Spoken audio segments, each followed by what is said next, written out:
Hi you guys, this is Coach Hannah wanting to just give you all a little bit more information about recruiting. So I guess one of the simplest things I can tell you about recruiting is there are multiple levels that you can go into. So I'm going to address the main three that you all will be able to see, especially in the North Carolina area. So the way it breaks down is there's the NCAA, NAIA, and junior college, so JUCO. So with NCAA, these are like the big D1 schools that we get to see play amazing volleyball. There's Division 1, Division 2, and Division 3. With all of these levels, you are not guaranteed a full ride. And with Division 3, you can't get any type of athletic funding. All of your scholarships have to come through academics or any other need-based aid that you can pick up.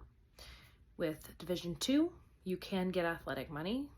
Full rides are rare. With D1, you can get any sort of range of monetary money offers. So basically, one of the big misconceptions that kids think is that they're going to get a full ride to play volleyball.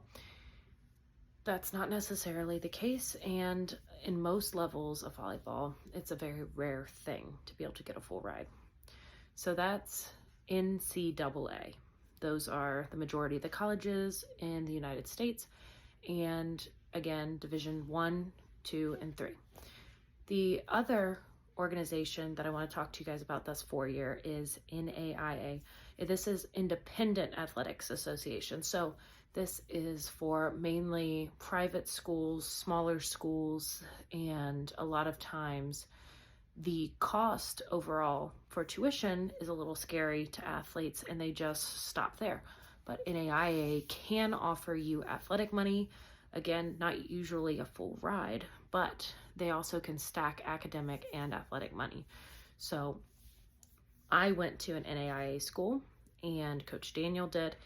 And a lot of times what you'll see is after all of the scholarships that are available come through and you see your final offer, a lot of times, even though they look 2 times the cost of a public school, public college, NAIA ends up being cheaper for students to be able to go if they're also playing a sport. So NAIA can fall anywhere like relating to the levels of NCAA.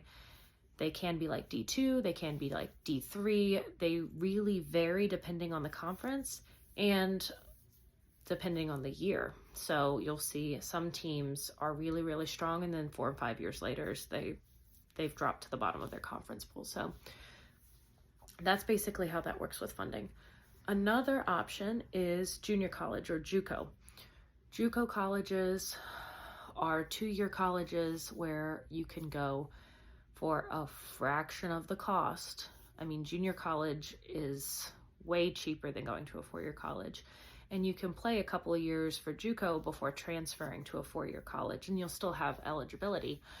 And a lot of junior college coaches work with 4-year college coaches to do recruiting. So if by your senior year you're getting closer to graduation and you still don't have any offers to go and play at a 4-year school, and junior college coaches are interested in you, it's a really good option for you to start taking those general education courses and play for a junior college. 2 years later, you can transfer to the 4-year college that you want and potentially play for them, and you're going to have a fraction of the debt. Junior colleges can offer scholarship. Some junior colleges actually have dorms. Some of them are commuting only. So that's definitely something to consider if a junior college farther away from you is offering you a spot on their rosters. Some other things to consider with colleges, you guys. With your major and what you're intending to study, see if there's multiple pathways. We've had a few athletes come through our program who said that they wanted to be marine biology majors. There are, I think, 52 colleges in the entire United States that offer marine biology as a major. But if you're interested in going into marine biology, almost every college in the country offers biology. And then you can take biology with a concentration in marine sciences, or you can go to grad school for marine science. Like, you can be kind of flexible with things. So try to talk with guidance counselors and see if there are multiple pathways for what you're wanting to do.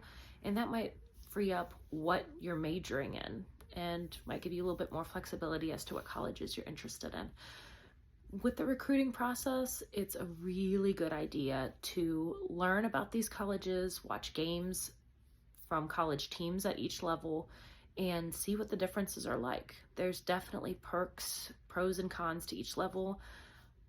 With NCAA D1, I mean, the amount of attention and help that you get as an athlete to grow is amazing. But also, a lot of athletes see it almost as a job by the time they're done with it. They're not enjoying it quite as much. They're not able to interact with the rest of the college campus like they would want to. Whereas with D2 or going the NAIA route, you have volleyball being an important part of your life, but it is not your entire life. And then with D3, you don't have any of the stressors really of like your scholarship riding on the fact that you stay on your team. You have the ability to really get to know your campus and be involved in student life. And with junior college, it's honestly like the major perk of it is that you're saving a crazy amount of money and you've got a little bit more time, so you don't have to feel as rushed when you're working through the recruiting process. So let me talk to you guys about just some connections that we have for Hurricanes. We have sent a lot of athletes D3, and we've sent 3 athletes to NAIA colleges. Our coaches have contacts all over the East Coast for different schools and colleges, and as we continue to go to these tournaments and our players are talking with coaches, we're hearing from coaches who are really interested in recruiting specifically from us and from some of the smaller clubs in the area, because some clubs are D1 or bust, and basically those girls, regardless of how talented they are, they're like, if I'm not going to one of these biggest schools and if I'm not getting a full ride, I'm not going to play. If you want to keep playing volleyball, there's a lot of really good options to consider. So I tell athletes that recruiting is a lot different from dating. You want to play the field real hard when you're recruiting. You want to be able to have multiple offers from multiple coaches at different levels. You want to have options. You want to be able to compare. You want to be able to go to a coach and say, look, I really do like your university, but I am getting this offer from this school, and that would allow me to go to college for cheaper and not have as much debt. Is there anything you guys can do? Because I really would prefer to be in your program. That is a completely acceptable type of conversation to have, but also don't rub it in coaches' faces that you have other offers. You want to tell them the truth. If that really is the college you want to go to, talk with them. Coaches need you to be upfront. They need to know if you're actually interested or if you're playing around. So be respectful, follow up with coaches, and when you do get an offer, tell the other coaches who are interested in you that you accepted another offer. That way they're not trying to get your attention still, and they can move on and try to find other athletes who could fill those roster spots. So hope you guys learned a little bit about the differences between college levels in the area. I would love to talk with you guys some more. If you have any questions, put them in comments and maybe I'll get back to them eventually or make another video. I hope this helps. Have a great day. Bye, Hurricanes.